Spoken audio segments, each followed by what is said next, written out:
Esse é o primeiro episódio do AMZ React. Pensei agora nesse nome. Quero começar um programa aqui com vocês para reagir a alguns conteúdos do mercado financeiro, de outros traders, de outros profissionais. Alguns eu conheço, alguns eu não conheço, tá?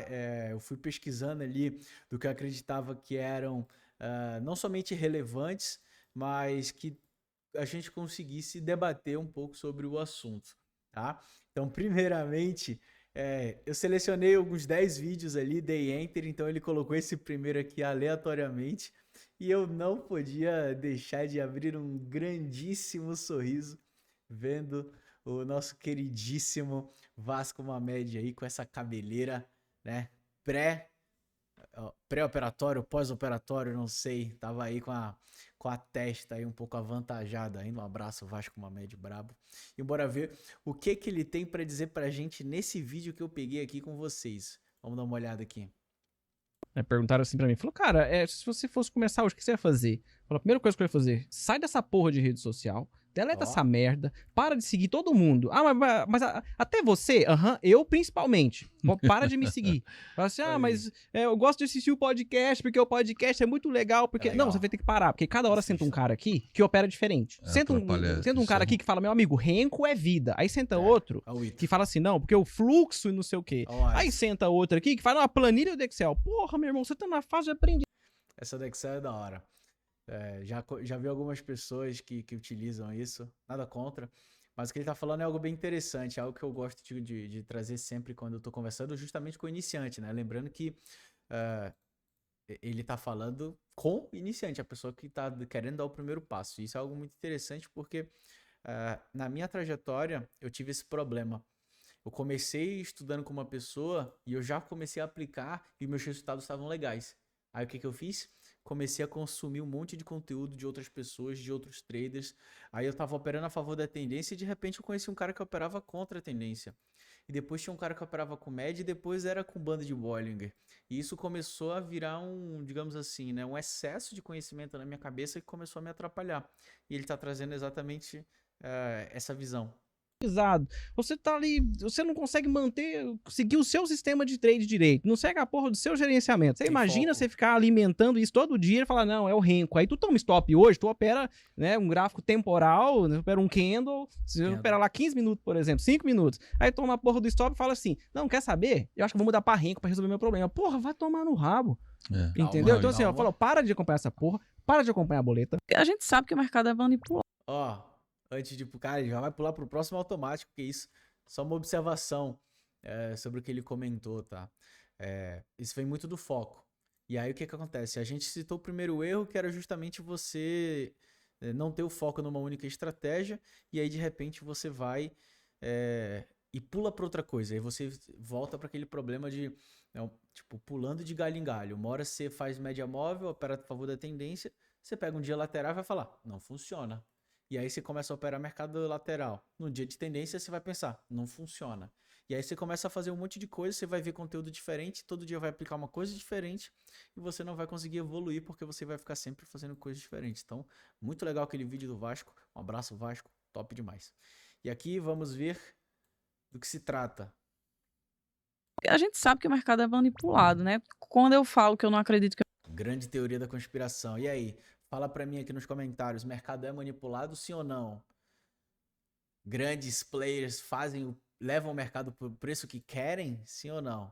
Grande dilema, hein? Quero ver o debate nesses comentários aí. O mercado é aleatório, é por isso. Porque existe uma manipulação de liquidez de topos e fundos que é feita todos os dias. Por quê? Porque o cara quer comprar ali milhões de ordens. Ele não pode simplesmente boletar ali, compra. Não, ele precisa ter uma contraparte. Ele só pode comprar de alguém que queira vender. Então, para chegar nessa compra, ele vai precisar comprar de pouco, né? Montar a posição dele. De preferência, comprar barato. Isso. Né? Então, essa é a manipulação que ele vai fazer. Obviamente que o institucional, a gente sabe disso, ele não opera com base em gráfico, ele opera com base em preço. Então, por isso... Mas o gráfico é preço. Vale lembrar, né?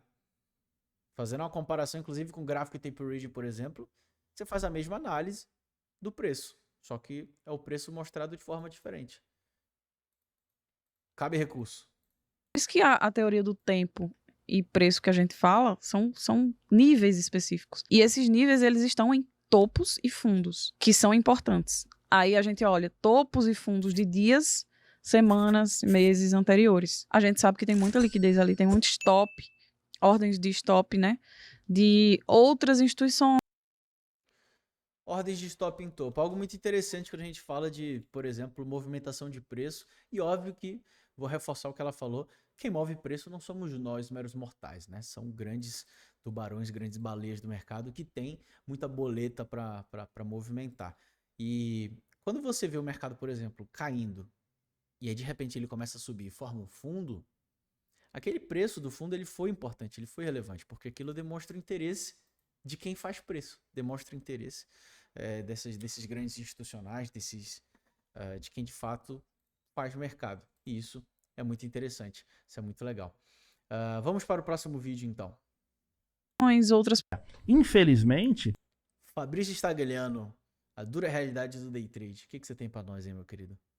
No day trade, as pessoas que eu mais vejo dando certo são as que têm uma condição, não que sejam ricas, mas as que têm a condição de se bancar por um tempo, entendeu? Entendi. Porque esse cara vai de fato colocar, ele vai falar, vou pegar um contrato, 2, 3, sei lá, 5, e vou replicar o que o Fabrício está falando durante um ano, vou fazer isso à risca durante um ano sem me preocupar com o emocional, não, se estiver perdendo eu vou perder, se estiver ganhando eu vou ganhar.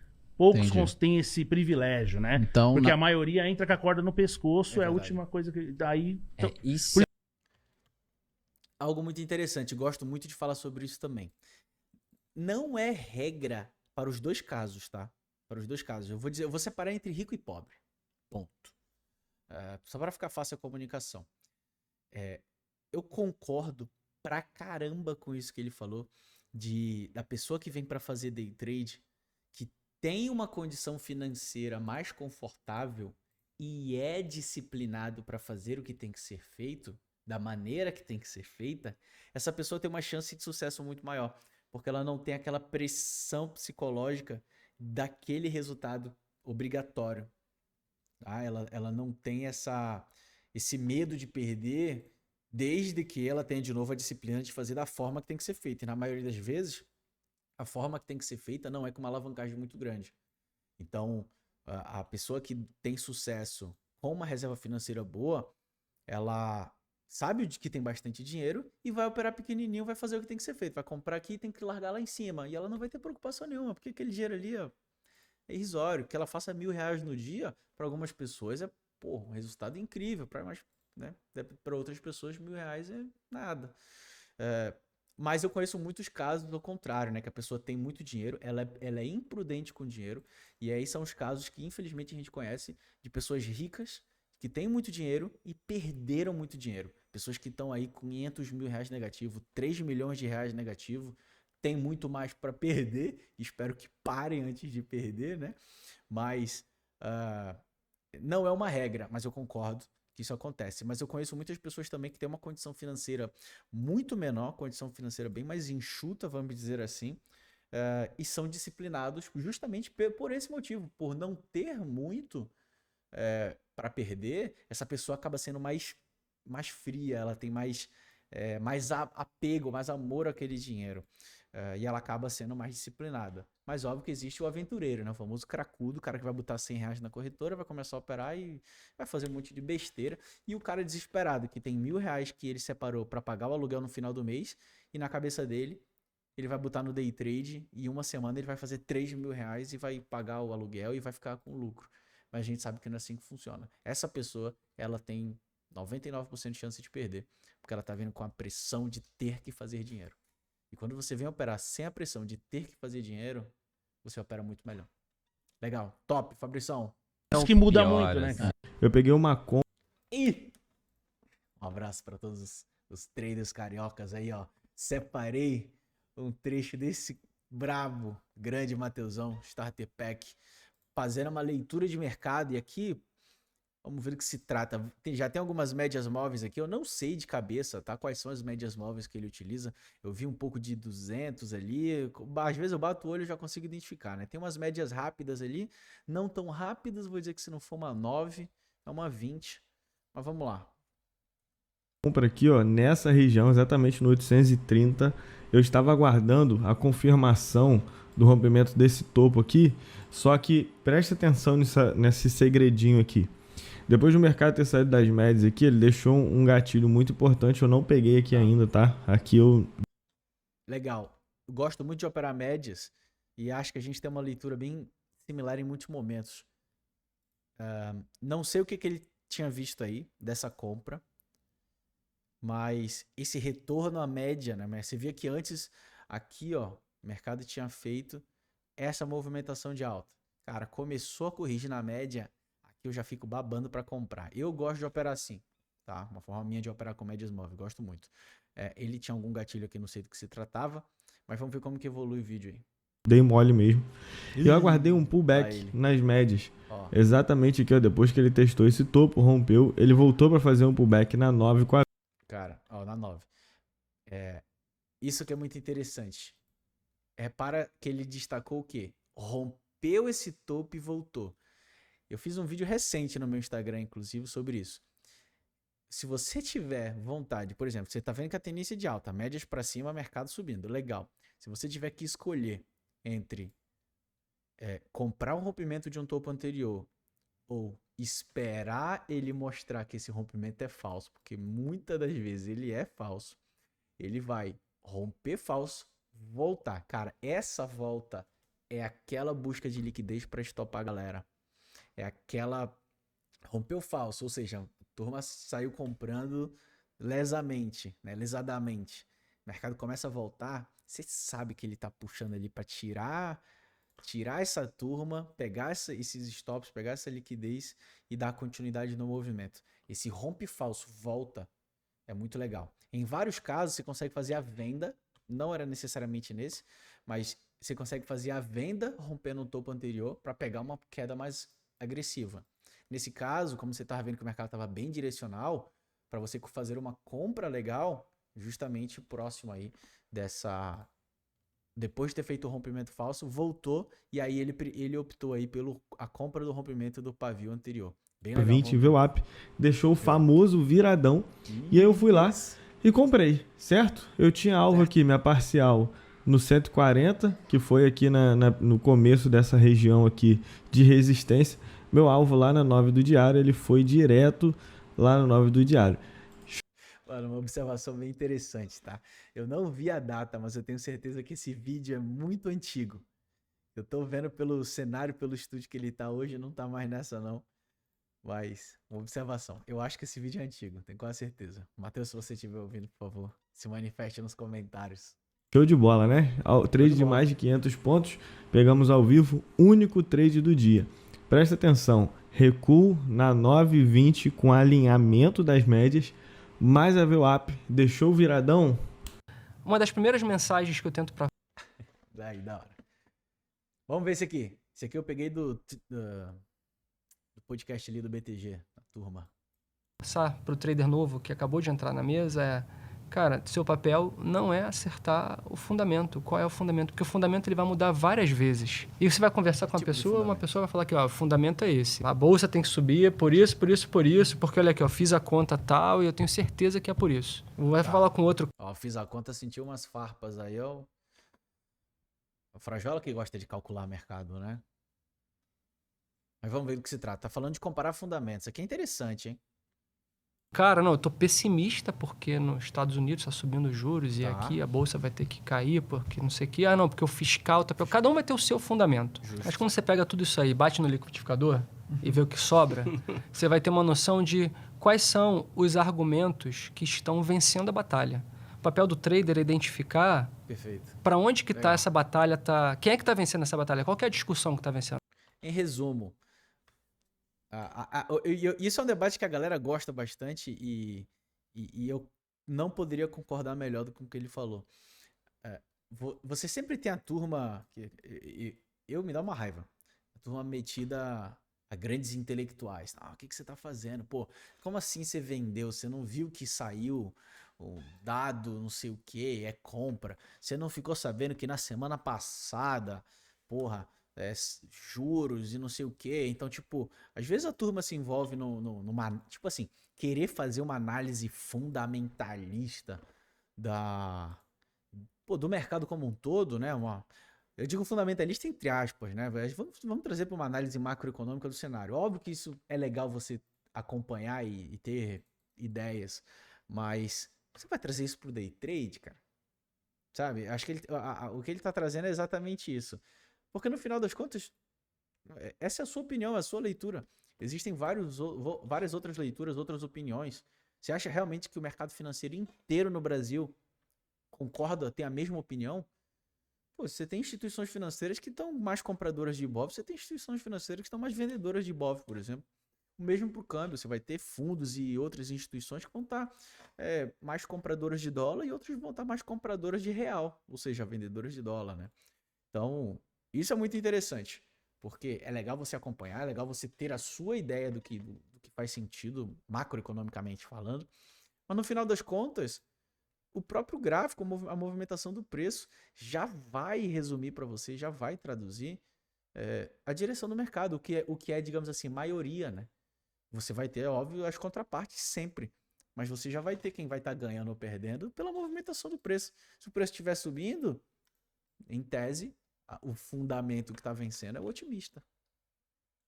Que está sendo vencida. E geralmente esses argumentos eles vão ganhando força e isso vai sendo refletido. My friend. Que isso, hein? Vamos lá. O que se trata? Eu fui o quê? Eu fui para Hong Kong, na China. Basicamente, quase 70% da população trabalha com bolsa de valores. 70% é muito. Aí você fala, mas por quê? É porque a renda fixa, que hoje a gente paga no Brasil 13%, lá é praticamente zerado. Então ele nasce, dá uma tabuada para ele e ensina, olha, se você investir em empresas, as empresas vão te trazer. Vamos investir na Flow? Invista. Legal. Brasil, você tem o quê? Menos de 10% da população investe na Bolsa de Valores. Trazendo nessa perspectiva do que o Fabrício Gonçalves tá trazendo pra gente, é muito uma justificativa do porquê que o Brasil é um país de rentista, né? Pô, tamo o quê? Ficamos um tempão com 13%, 14% de juros. Antes da pandemia também, tava cortando devagarzinho legal, mas, pô, da época da Dilma ali também a gente chegou a os 14%, quase 15% de juros. Agora a gente recentemente acabou de ter um aumento de juros depois de uma sequência de cortes. Então, é difícil no Brasil você manter juros baixos. Consequentemente, você tem um país de rentista. A pessoa fica muito confortável em deixar o dinheiro na poupança, na renda fixa, que vai render mais de 10% ao ano, pô. 10% ao ano, óbvio que a gente tem problema com inflação sensível também, aquela coisa toda. Mas, de novo, qual a chance de você bater essa inflação tomando risco na bolsa, sendo que você tem um país que os juros é alto, né? Então é uma perspectiva legal aí que o Fabrição trouxe. Nela. Ela vai comprar o maquinário para vender mais suco, aí ela ganhou 100. Você investiu quanto? Investi em 5% da empresa. 5% é teu, cara. Isso é no mundo inteiro desenvolvido, empresa, tem legal. Essa cultura. Não acredita em robô? Antunes, você acredita em robô? Bate-papo de robô, gosto, hein? Acredito, muito. Mas existem dois tipos de robô. Existem robôs de baixa frequência e existem robôs de alta frequência. O de alta frequência não tá na nossa mão. Não imagina. Meu irmão, esquece. E eu já reforço que tem uma turma assim, Amazonas, eu desenvolvi um HFT. E Amazonas estão me oferecendo na sei lá o que dos robôs, estão me oferecendo para eu contratar um HFT. Meu irmão, vamos lá. Esquece essa parada. De verdade. Fulaninho, pessoa física, criou um HFT. Esquece isso, mano. Pelo amor de Deus. Quem tem HFT, de fato, HFT dos Vera, aquele brabo, o de verdade, porra, estamos falando de um algoritmo aí, cara, de uma velocidade de execução que não cabe na pessoa física. Estamos falando de uma pessoa jurídica altamente munida de platas para deixar essas coisas rodando. Então, Antunes aí separou em alta frequência e baixa frequência. Vamos lá.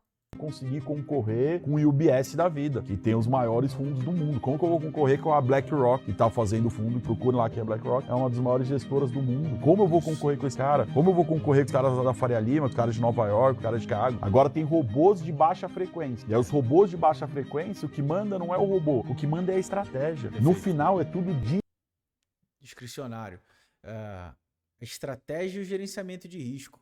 Porque você tem estratégias muito boas que, se não tiverem aplicadas a um bom gerenciamento de risco, também você tem esse robô mais lento que não funciona legal, não entrega resultado.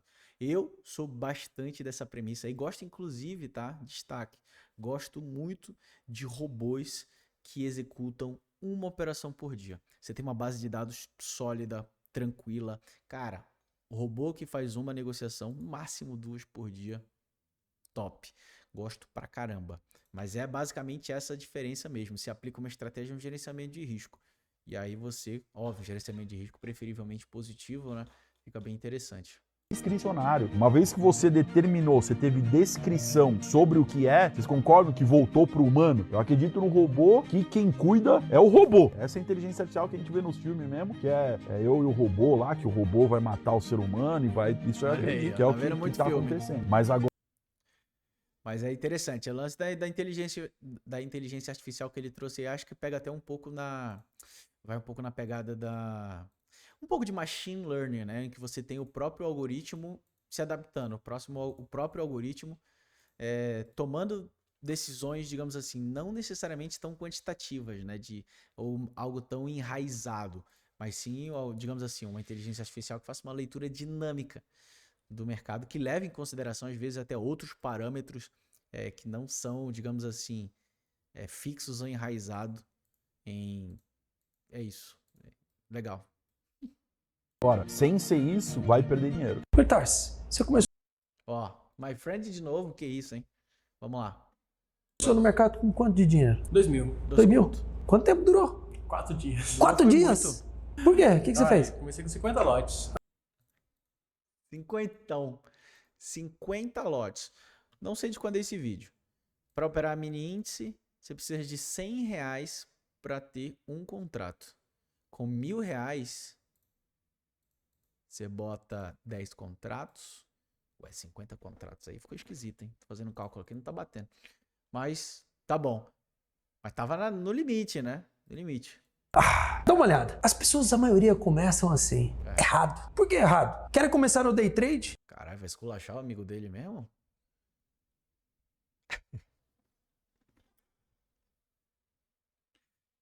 É ou não? A maioria das pessoas começam assim. Igual o meu amigo aqui. Fazendo merda.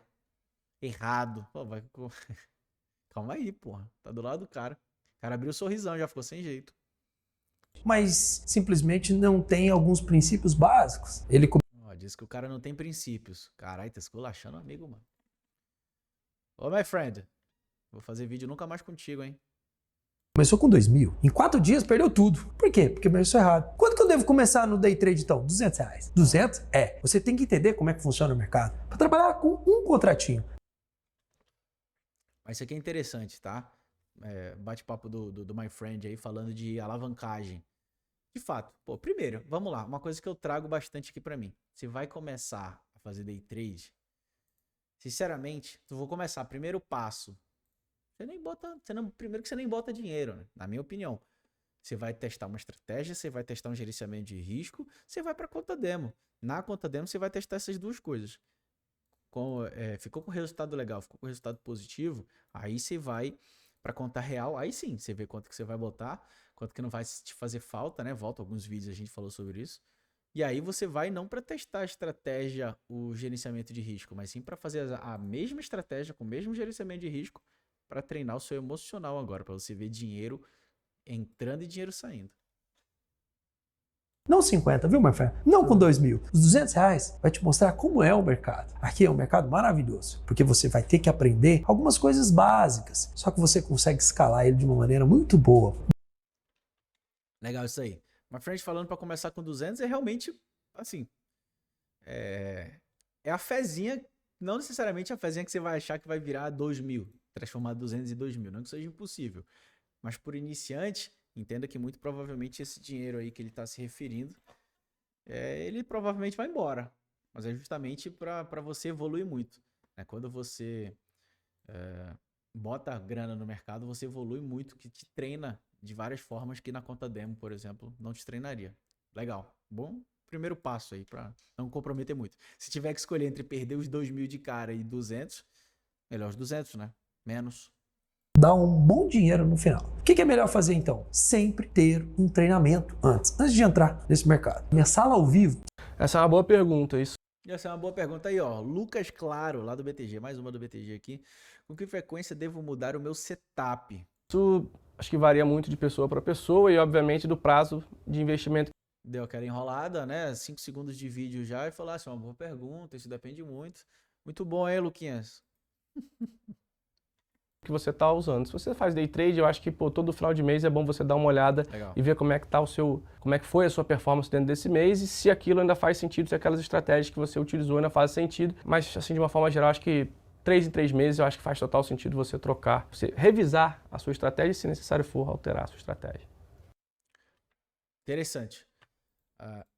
Algo que pouquíssimas pessoas fazem, que é extremamente importante. Você revisar as coisas que você faz. Você vê o que você fez de certo, o que você fez de errado, e o que você fez de errado que deu prejuízo, o que você fez de errado que ainda conseguiu sair no positivo. Então é bom você estar sempre nessa construção, você estar sempre buscando essa evolução. E caso necessário, você faça uma adaptação na sua estratégia. Seja no time de entrada, no time de saída, na forma de carregar o trade. Enfim, sempre tem alguma coisa que você pode melhorar. Não vejo como sendo uma coisa legal, todo mês, ó, que seja 3 meses, você mudar completamente a maneira como que você olha o mercado. Fazer uma adaptação, fazer um ajuste, legal. Tá? Agora, ficar mudando completamente, drasticamente, acho que não é muito isso. E foi exatamente o que ele falou, né? Exatamente isso. Legal. Vamos embora. Ó, Rodrigo Cohen. Segunda coisa que eu não recomendo ninguém fazer, mas isso me ajuda muito, é você perder na conta real bastante. Isso aí eu sou muito bom, hein? Isso ajuda a você evoluir, que é um absurdo. Cara, é muito, cara. Nos dias que eu mais perdi, foram os dias que eu mais aprendi, porque teve um dia... Eu sou um gênio, então. Sou um sábio. Dia recentemente que eu perdi 15 mil reais. Cara, então a partir desse dia, meu cérebro abriu. Sabe quando você vê uma coisa que você não tem como desver? Que do mesmo que eu posso perder isso, também posso ganhar isso. Então... Quem nunca? Quem nunca passou por isso? Caramba, perdi 5 mil reais em um dia. Aí você começa a pensar assim, se eu perdi 5 pau num dia, alguém ganhou 5 mil no dia. Alguém levou os meus 5 mil reais. E aí você começa a falar, se alguém ganhou, eu também consigo ganhar. Algo dá para ser feito para eu ganhar também. Mas é bem legal porque abre teus olhos para muitas coisas. Questão de contrato, tua alavancagem, a tua estratégia. E obviamente na maioria das vezes que você perde muito, acho que é o grande aprendizado, na maioria das vezes, é mais emocional, de controle psicológico do que necessariamente técnica. Eu digo isso pela experiência que eu tive com grandes perdas e infelizmente eu precisei passar por essas perdas para não me permitir mais ter essas grandes perdas. Então se realmente aprende bastante passando por isso, porque eu posso estar aqui falando para você, não faça isso, faça aquilo, você tem que cuidar disso, tem que cuidar daquilo, mas tem muitas vezes você não consegue absorver o que eu estou falando porque você nunca viveu isso. Então às vezes realmente você tem que passar por essas porradas do mercado, essas pequenas porradas e essas surras, né? De 15 mil, 10 mil, 20 mil, 30 mil, pra se aprender certas coisas. O que eu vou fazer pra ganhar? Aí eu fui e rodei replay pra caramba pra entender a quantidade de contratos que eu precisava usar, a quantidade de pontos que eu precisava ganhar, como que o mercado se movimentava. Então, cara, você fazendo isso com muitos dias... Então, assim, eu acho que o trade tem muito a ver com essa questão do treino. Você treinar, isso ajuda a expandir muito seus horizontes. Replay, ele falou do replay ali. Cara, replay é uma parada que... você evolui no mercado com tempo de tela. Se você fica na frente do mercado só quando o mercado está aberto, você não tem vantagem nenhuma sobre os demais. Ah, mas eu não preciso ser melhor do que ninguém. Precisa sim. Se você não for melhor do que os outros vão tomar dinheiro de você. Né? Enquanto se você não estiver melhorando, os outros estão. Né? E lembrando que no mercado financeiro é você querendo tomar dinheiro dos outros e os outros querendo tomar seu dinheiro. Day trade não cria dinheiro. Ele só passa de mão. Então quando você vem fazer day trade, é você tentando tomar dinheiro para você e os outros ali tentando tomar o seu dinheiro. Então você tem que estar sempre se preparando e o replay, fazer replay, é uma forma de você ganhar umas horas de tela a mais aí, sem ser necessariamente somente com as horas do mercado. Fiz muito. Faço ainda. Legal. Acabou. Era o último vídeo. Pessoal, espero que vocês tenham gostado. Tá dando 30 minutos. Achei que ia dar uns 15 minutinhos só. Separei 10 videozinhos aí. Se você tiver mais vídeos, vai me mandando lá no meu Instagram. Aqui na descrição do vídeo tem meu Instagram.